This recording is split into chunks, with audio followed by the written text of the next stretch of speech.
بسم اللہ الرحمن الرحیم، اللہم صلی علی محمد و آل محمد۔ جمعہ مبارک کا بہت چھوٹا سا اور پاورفل عمل ہے۔ آپ کسی بھی حاجت کے لیے اس عمل کو کیجئے، انشاءاللہ تعالی ضرور پوری ہوگی۔ آپ نے ظہر کی نماز کے بعد یا پھر آپ نے عصر کی نماز کے بعد کسی بھی ٹائم آپ نے اس عمل کو کر لینا ہے، لیکن باوضو حالت میں کرنا ہے، اور مغرب سے پہلے پہلے آپ نے اس عمل کو کر لینا ہے۔ آپ نے کرنا اس طریقے سے ہے کہ آپ نے درود پاک پڑھنا ہے 5 مرتبہ۔ آپ چاہیں تو سمپل جو درود پاک ہے، اللہم صلی علی محمد و آل محمد، اس کو پڑھ لیجئے، یا جو لوگ درود ابراہیمی پڑھنا چاہیں، اللہم صلی علی محمد و آل محمد کما صلیت علی ابراہیم و علی آل ابراہیم انکا حمید مجید، اللہم بارک علی محمد و علی آل محمد کما بارکت علی ابراہیم و علی آل ابراہیم انکا حمید مجید۔ تو جو درود پاک آپ پڑھنا چاہیں ان میں سے آپ پڑھ لیجئے 5 مرتبہ، اور درمیان میں آپ نے 100 ٹائم یعنی 100 مرتبہ آپ نے یا اللہ یا محمد صلی اللہ علیہ وآلہ وسلم پڑھنا ہے۔ پھر آپ نے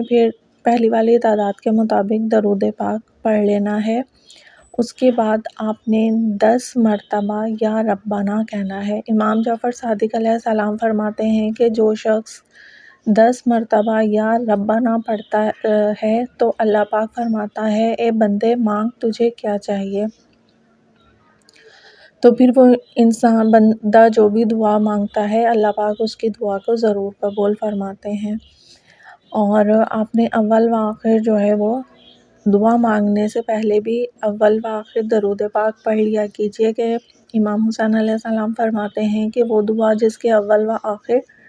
درود پاک پڑھا گیا ہو، اس کے قبول ہونے میں کوئی شک نہیں رہتا، یعنی کہ وہ 100% آپ کی دعا اللہ کی بارگاہ میں قبول ہوتی ہے۔ تو آپ نے اس عمل کو خود بھی کرنا ہے، دوسروں تک بھی شیئر کرنا ہے، اور چینل پر نئے ہوں تو سبسکرائب کر دیجیے گا، اور اپنی دعاؤں میں تمام مومن و مومنات، مسلم و مسلمات کے لیے ضرور دعا کیا کیجیے کہ اللہ پاک جو ہے وہ ہم سب کی تمام مشکلات، بیماریاں، پریشانیاں، تکلیفیں اور دشمنوں کا شر جو ہے وہ دور فرمائے، اور اللہ پاک آپ کو ہم سب کو رزق حلال سے جو ہے وہ نوازے، اور نیکیاں کرنے کی توفیق عطا فرمائے، اور رمضان المبارک میں زیادہ سے زیادہ عبادت کرنے کی توفیق عطا فرمائے، اور ہماری عبادتوں کو اللہ پاک اپنی بارگاہ میں قبول فرمائے۔